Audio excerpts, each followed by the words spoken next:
आज का सवाल राकेश कुमार ने पटना से पूछा है कि यदि दो पूर्ण समंकों का अनुपात एक्स वाई हो और जेड उनका महत्तम समावर्तक हो तो इन दो संख्याओं का लघुत्तम समावर्तक क्या होगा। जैसा कि हम ये देख सकते हैं कि ये क्वेश्चन जो है कि कम्पिटिटिव लेवल का है, तो हम ये मान के चलते हैं कि आप सब लोगों को एचसीएफ और एलसीएम का एटलीस्ट मतलब पता है कि इनका एचसीएफ और एलसीएम का क्या मतलब होता है। ठीक है, तो आइए हम लोग सीधा क्वेश्चन के सोल्यूशन पे जाते हैं और कुछ की पॉइंट्स को समझने की कोशिश करते हैं कि इसका की पॉइंट्स क्या है। तो की पॉइंट्स में क्या देखेंगे कि क्वेश्चन का पहला लाइन देखते हैं, दो पूर्णांक समंकों का अनुपात एक्स वाई। अनुपात क्या है? एक्स वाई है। ठीक है, तो अनुपात यानी कि रेशियो। तो अनुपात में कोई चीज कब लिखते हैं? जब वो अपने सरलतम यानी कि सबसे अपने सिंपलेस्ट फॉर्म में होता है। सपोज हम करते हैं, लेते हैं कि 8 और 20। ठीक है, तो 8 और 20 इसका जो है सरलतम रूप क्या हो सकता है? तो इसे हम तब तक डिवाइड करते जाएंगे जब तक कि इसका डिवीजन ना रुक जाए। और अगर बड़ा डिजिट रहे, जैसे कि सपोज हमारे पास कोई बहुत बड़ा डिजिट हो और हम उसका सरलतम रूप पता करना चाहें तो क्या हो सकता है? तो किसी भी संख्या का, दो संख्याओं का अनुपात का सरलतम रूप निकालने का तरीका है कि इन दोनों संख्याओं का हम लोग महत्तम समावर्तक, कहने का अर्थ है एचसीएफ, निकाल लें और उससे इसका डिवीजन कर दें।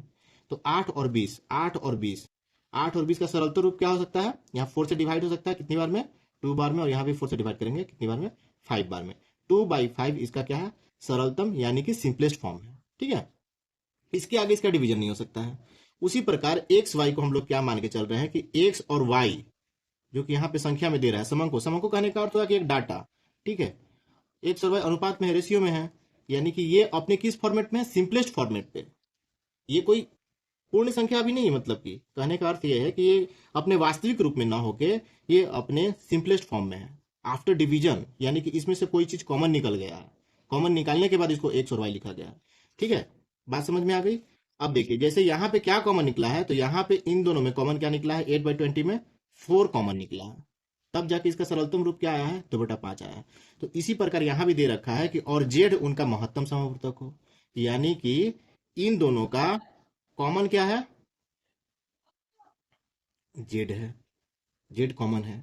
यानी कि संख्या कब बनेगा एक्स वाई? यानी कि यहां से एग्जांपल जो हमने लिया है कि 2/5 एक संख्या कब बनेगा? जब हम क्या करेंगे कि 2 × 4 और 5 × 4 करेंगे तब, यानी कि 8/20। वापस से हम लोग अपनी संख्या को प्राप्त कर रहे हैं। उसी प्रकार एक्स और वाई संख्या कब बनेगा? जब संख्या बनाने के लिए क्या करेंगे? प्रथम संख्या कहने का अर्थ होगा कि एक्स। प्रथम संख्या कब बनेगा? जब एक्स इंटू जेड करेंगे। और हमारी जो दूसरी संख्या है वो कब बनेगा? जब हम y इंटू जेड करेंगे।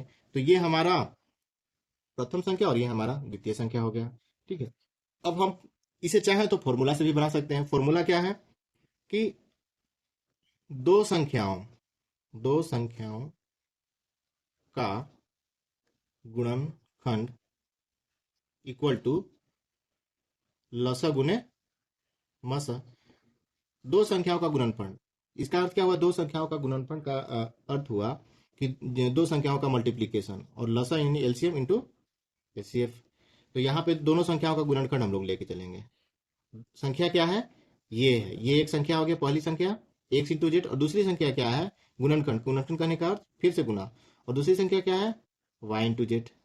ठीक है, लसा, लसा क्या है? लसा हमें क्या करना है कि निकालना है क्वेश्चन में। और मसा हमारा क्या दिया हुआ है? जेड दिया हुआ है। तो लसा हमारा निकालना है तो लसा की जगह पे लसा रखेंगे, और मसा हमारा निकालना है तो मसा के लिए क्या रखेंगे? यहाँ पे जो क्वेश्चन में गिवन है, दिया हुआ है, जेड रखेंगे। सब हमने पुटअप कर दिया वैल्यू। और हम लसा निकालने के लिए क्या करेंगे? चूंकि बराबर है, इधर लिखे चाहे इधर से लिखे, कोई फर्क नहीं पड़ता है दोस्तों। तो यहाँ देखेंगे X into Z into Y into Z बटा में जेड। तो जेड से जेड क्या हो जाएगा? डिवाइड हो जाएगा। तो हमारा क्या आंसर है?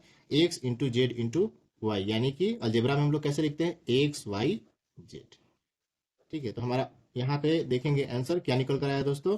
एक्स वाई जेड, यानी कि डी हमारा करेक्ट आंसर हो गया। तो आप भी किसी भी तरह का डाउट्स आपको है तो आप हमारे दिए गए व्हाट्सएप नंबर पे मैसेज कर सकते हैं। ठीक है, फोटो खींच के और आप हमारे व्हाट्सएप नंबर पे मैसेज करें और उसका वीडियो के रूप में सॉल्यूशन पाएं। Thank you.